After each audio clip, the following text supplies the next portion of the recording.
Guns from Russia are iconic, but this one exceeds them all: the Mosin Nagant. During the Russo-Ottoman War of 1877 and 1878, Russian troops mostly armed with Brendan single-shot rifles suffered huge casualties against the Turkish enemy, equipped with Winchester repeating rifles, particularly in the bloody siege of Pavlin, which showed Russian commanders the need to modernize the general infantry weapons of the army.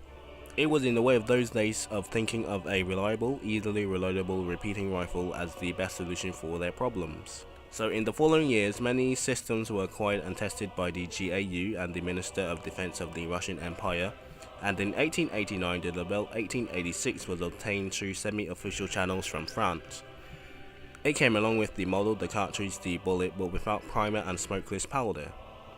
These problems had been solved by the Russian scientists and engineers, however, and the smokeless powder, for instance, being produced by Dmitry Mendedev himself.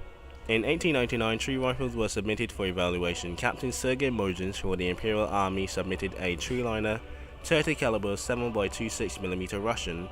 The Belgian designer Mosin Nagant submitted a 3.5-liner, a 35 caliber by 9mm design, and Captain Deniov submitted a 3-liner design and a 1-liner design, which was 1/10 of an inch or 2.5mm, thus creating another 3-liner design of 7.62mm Russian.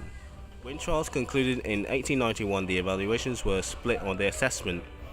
The main disadvantages of the Nagant rifle was a complex mechanism and a long and tiresome procedure of disassembly, which required special instruments, and it was necessary to unscrew 2 fasteners.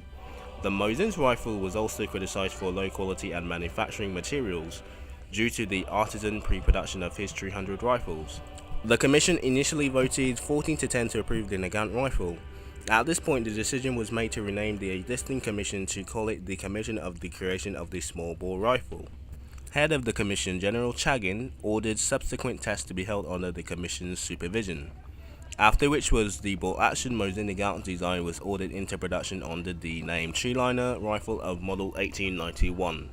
In 1889, Tsar Nicholas ordered the Russian army to meet or exceed European standards in rifle development, with rifles of reduced caliber and cartridge with smokeless powder. The new weapons would entail high velocity exceeding 600 meters per second, and would result in land battles, both commencing and being capable of being fought at long ranges, nearly 2 kilometers long. The new Mosin rifles would then replace the older Brendan rifles being used by the Russian army at this time. The Russo-Japanese War of 1904 to 1905 was the first major engagement of the new Mosin Nagant model 1891, the rifle's first major bloodying, and by the time the war broke out in 1904, approximately 3,800,000 Mosin Nagant rifles had been built, with over 1.5 million in the arms of the Russian cavalry and all of its reserves when hostilities commenced. However, few Model 1891s saw combat in the conflict. Most Russian units in the Far East were still armed with Brendan rifles. Between the adoption of the first design of the 1891 and in 1910, several variants and modifications of the existing rifle had been made, of course. With the start of World War I, production was restricted to the Model 81 Dragoon and the infantry models for the sake of simplicity. Due to the desperate shortage of arms and shortcomings of the still developing domestic industry, the Russian government ordered 1.5 million Mosin Nagant rifles from Remington Arms and another 1.8 million from New England Westminster Company in the United States in 1915. Remington produced about 7,500 rifles before the production was halted by the 1917 October Revolution. Deliveries to Russia had amounted to about 500,000 rifles when the Treaty of Brest-Litovsk had ended hostilities between the Central Powers and Russia. Henceforth, the new Bolshevik regime under Vladimir Lenin cancelled payments to the American companies manufacturing the Mosin Nagants. Russia had not actually paid for the orders during the time of the Great War, with Remington and Westinghouse House on the proceeds of bankruptcy from the communist decision. The remaining 280 rifles were purchased by the United States of America. The remaining 280,000 rifles were purchased by the United States Army. Both American and British expeditionary forces in the North Russian campaign were armed with these rifles and sent to Muskogee and Archangel in the late summer of 1918 to prevent the large quantities of munition delivered by the Tsarist forces from being captured by the Central Powers. The remaining rifles were used by the training US troops. Some were used to equip the US National Guard, the SAT-T and the ROT-C. and they were designated the US rifle of the 6.72mm cartridge, model 1916. These are among the rarest American service arms. In 1917, 50,000 rifles were sent via Vladivostok to the Czechoslovakian legions in Siberia to aid in their attempt to secure passage to France. Many of the New England, Westminster and Remington model Mosin Nagants were sold to the private citizens of the United States before World War II through the Office of Direct Civilian Marksmanship, the predecessor of the federal government's current civil marksmanship program. Large numbers of Mosin Nagants were also captured by the German and Austro-Hungarian forces and saw service as rear echelon forces of both armies, and also in the German Imperial Navy.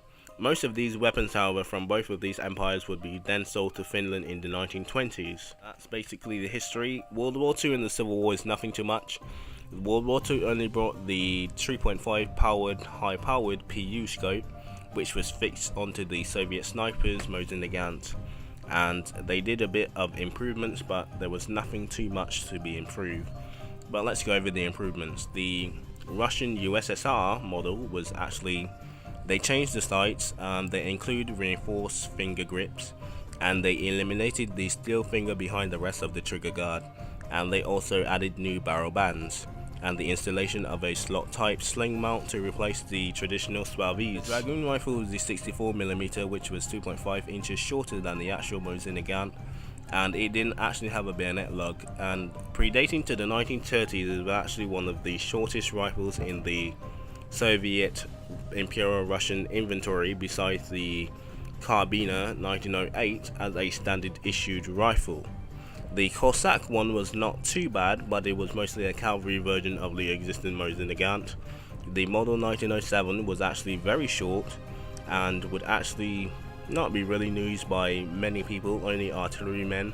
It did have some better front sight than the actual Mosin Nagant, but it didn't have a bayonet lug. The model 1891-30 is actually the Soviet made, which would actually have the PU scopes and all the improvements listed from the USSR model, and of course the USSR will go on to create the 1938 carbine, the 1944 carbine, and the 1891-59 carbine. There's the sawed-off rifle, the Obrez, which is the sawed-off rifle to the Mosin Nagant, is the rifle news of choice during the Russian Revolution and subsequent civil war. Revolutionaries and various irregular troops and common criminals would actually use this weapon. It was basically a Mosin Nagant sized down to a pistol form and with pistol concealment. The rifle and caliber would still be intact, the trigger guard would still be intact, but it was basically news in the Russian Civil War until the Bolsheviks gained access to the stockpiles of 1895 Nagant revolvers and other Tsarist basically weapons of that era, and turn it into their Bolshevik weapon armory. So this was basically in use until the Russian Civil War was won by the Bolsheviks.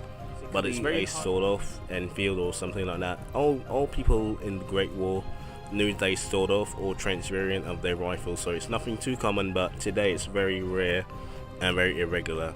And there's also the OST-48, OST-48K, which is basically used in the 2000s, around the 2000s, by Russian security guards and law enforcement in Russia, but not too regular, but it's still used by Russia to this day.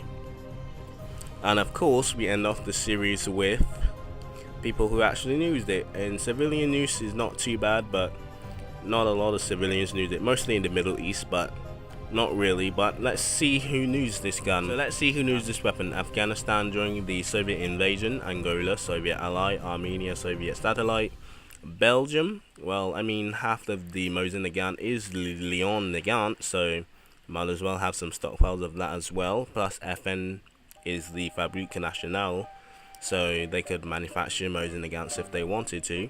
Bulgaria, Soviet satellite, and it's still used by some in the 101 Alpini Battalion. Republic of China, supplied by the USSR during the Second Sino-Japanese War, but honestly on either side they could have got it. People's Republic of China, Soviet ally in the east, Cambodia under Vietnam, Cuba, Caribbean ally, Egypt, Middle Eastern ally, Estonia satellite state, Finland, half of a satellite state, Georgia satellite state, Hungary satellite state, Indonesia, the insurrection in Indonesia, Iraq, during their coup d'etat and the Ba'ath Party. Laos, part of Vietnam. Latvia, satellite state. Mongolia, satellite state. Namibia, African satellite state. North Korea, satellite state, well, ally kind of. Philippines, US made only, and of course Philippines by the Kugamwak, which is the Philippines insurrection communist group that was actually kind of recently defeated, honestly, in 2008-2006. Poland, for ceremonial uses only, but of course satellite state. Romania, satellite state. Of course Russia, the people who actually adopted and made it. Syria and their national council and their national coalition. Tajikistan, Thailand, limited but captured during the Vietnam War, and even used by the communists in Thailand. Turkmenistan, Ukraine, Uzbekistan, and Venezuela. And here's some people that we haven't really heard from. Albania, Austria-Hungary, were echelons and some captured during World War II. Azerbaijan, Czechoslovakia, the Democratic Republic of Georgia, East Germany, Ethiopia, Grenada, that's kind of close to home. Israel, moves by the Haggadah. Italy, Japan, Kyrgyzstan, Latvia, Lithuania, Montenegro. Nazi Germany was trying to stockpile a lot of Mosin Nagants, and of course was news during Operation Barbarossa, but also you might as well pick every weapon off the ground because it was a bloody battlefield in Stalingrad. Romania, the Russian Empire, Second Polish Republic, captured by the Russians in the Polish invasion and occupation on the Russian side, and was basically the same thing over there with the Russians. But the Kingdom of Serbia, the Spanish Republic and Spain, South Korea, Soviet Union, Turkey between 1914 and 1940, saw action mostly in the independent wars. United Kingdom tried to board off some to try and help the Remington and the actual Tsarist government to actually. Some from the United Kingdom, because the United Kingdom was a bit low in arms as well, and the SMLE was not really put into production to fit everyone, and plus it was more of a naval gun and red echelon gun. Of course, we have the United States, which bought the rifles, of course. But they donated the model of 1916 and were basically discontinued. They were only bought to help Remington and Westinghouse from going bankrupt. Vietnam, satellite state, of course, and Tanzania. What is that? I believe that is the African country during the Cold War, I believe. And Yugoslavia. And that's basically everyone that used it.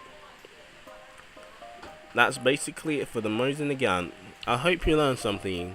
And of course, I'm kind of interested about this country. Let's see what Tanzania. Yeah, it's an African republic. It's actually near South Africa, where German Southeast Africa used to be. This is interesting, honestly. The Maji Maji rebellion. Oh yeah. Okay, interesting. Well, I hope you learned something extra about the African colony that we'll probably talk about later in the German season. But I hope you learned something, my dudes. And I don't know how to end this on a quick and witty Xbox Ahoy thing. So learn something, my friends. I guess. Damn, Xbox Ahoy is amazing. I don't know how he does it. Learn something, dudes, and do that.